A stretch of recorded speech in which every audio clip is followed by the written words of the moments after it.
What's doing, everybody? Welcome back to the channel. Thank you for tuning in. I appreciate you. If you've never been here before, please hit the subscribe button, hit the notification bell, hit the thumbs up. Check out plenty of the videos. Everybody else, welcome back. I appreciate you. As always, thank you for helping the channel grow. For those of you that have never been here before, I served 17 years in the New York State prison system, most of those years in the maximum security prison system. And today what I'm going to talk about is how technology boomed while I was incarcerated for 17 years. How, when I stepped out of incarceration, I felt like I was in Back to the Future or the movie Blade Runner. If you remember, like I stepped out into an entirely different world of technology. I stepped out into the future. When I was incarcerated, it was 1996. And when was released, it was about to be 2014. And in those 17 years, so many things transpired. I felt like I stepped out into a different world. And still to this day, after being home for 12 years now, I'm still learning some of the things that you, the normal citizen who was not separated from the world, um, know all too well. To give you an example of what I'm speaking about, I was blown away from the first few minutes after I was released. One of the first things I went to do with my friends that were waiting for me outside of the prison, we walked across the street to go to a diner for breakfast. And when I went into the bathroom to use the bathroom, I couldn't figure out how to flush the urinal. And I stood there after I was done relieving myself, looking for the handle to flush the urinal. And I couldn't find it. And I was standing there. It was frustrating. And I finally gave up. And when I stepped away from the urinal flushed itself. I had never seen anything like that in my life. And on one hand, I was amazed by it. I was like, wow, that's incredible. That's pretty cool. And on the other hand, it put an instant amount of depression inside. Like I felt lost. It's hard to explain. I felt so far behind, you know. When I was arrested, there was no GPS. GPS was just getting released to the public, and I had never seen it before. And I still think that till this day, GPS is one of the most amazing inventions ever. It's something that I believe many people take for granted, but I had never seen a GPS, and I was a person that was terrible with directions. I hated reading a map. I said, this thing is just great. And then when I saw you can talk to it, you could just talk to it, tell it where you want to go, and it tells you how. This was futuristic to me. This was incredible, you know. I also remember the first week I was home. I wasn't home a week, and I wanted to go into Manhattan, and I saw somebody walking down the street talking to themselves, and which is kind of normal in Manhattan. But this was a little strange because it was this normal person in this, suit and tie, carrying a briefcase and talking to themselves. And I'm looking at this guy and I'm like, what is this dude doing? This dude is out of his mind. I didn't realize that he had earbuds in his ear and he was able to talk on the phone with someone through these earbuds in his ear. I had never even heard of such a thing, I saw people doing it for a few times before I realized what they were doing. And I was like, people have gone crazy in this world. They're just walking around talking to themselves. And it wasn't until I brought it up to someone who told me, oh, they probably have earbuds. And that's when I noticed that the person had earbuds in their ears. And they weren't actually mentally ill. I was just very far behind. I discovered dating sites when I came home. Never heard of a dating site. never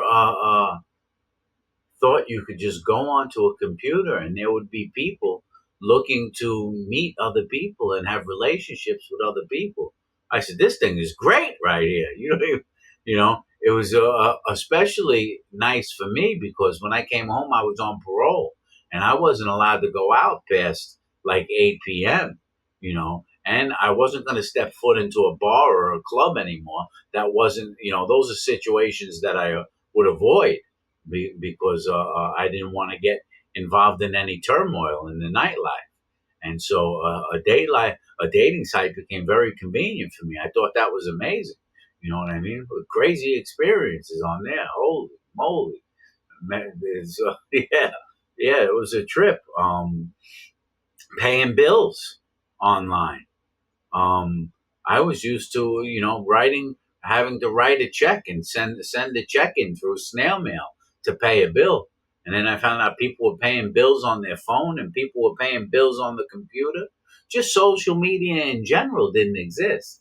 There was no Google really when I was arrested. There was no YouTube. There was no social media. There was no TikTok. There was no Instagram. It was like the World Wide Web was just coming into effect, and this was all. There was no Wi-Fi when I went away to prison. Wi-Fi didn't come out until 1999, 3 years after I was 3 years after I was incarcerated. So I never, these things were just all new to me. Even designing this setup right here, so I can have a camera on my computer with a laptop computer and make a YouTube video. I'm not good at this. I don't do any Instagram. I don't do any other social media. Um, than this right here because I really don't even know how to do it still.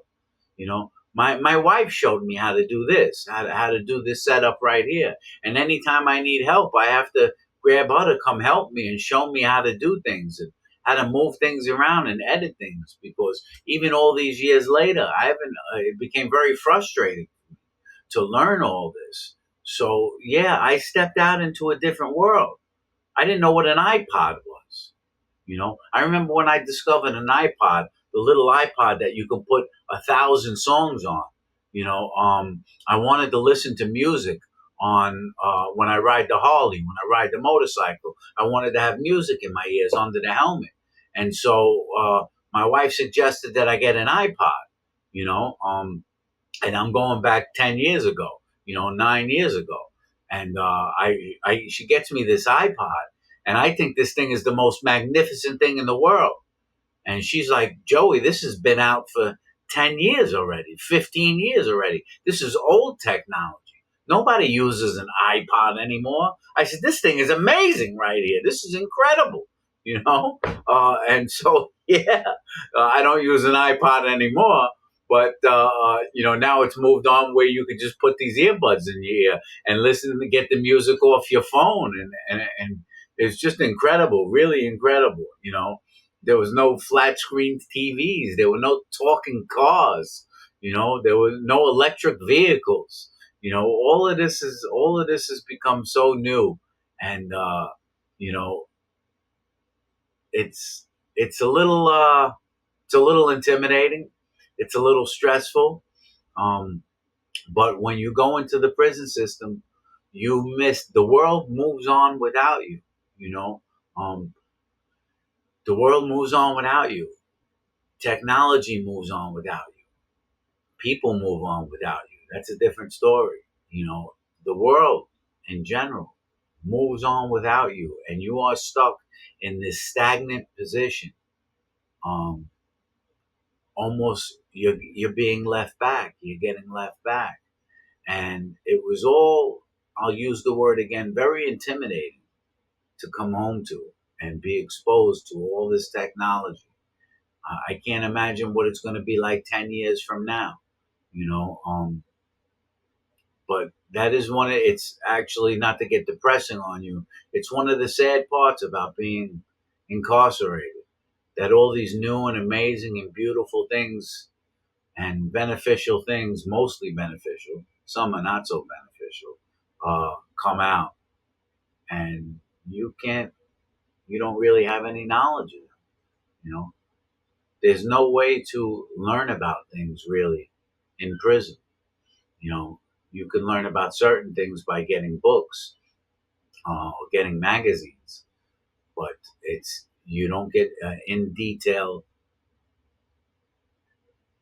about what's going on out there in the world. It's hard for me to even explain, you know. But I just wanted to give you an idea that I came home into a different world, you know. And people changed a lot when I came home. I have to tell you that I believe when I went away 25 years ago, 27 years ago, people to me seemed to be a lot more respectful on the street. People seem to be a lot more courteous than they are today on the street. Um, People seem to have more patience back then than they do today. Um, and there wasn't as much chaos. It seems like people today are very irritated uh, and also very entitled. The sense of entitlement that has grown inside of our youth is absolutely atrocious. The youth didn't seem so entitled before I was away.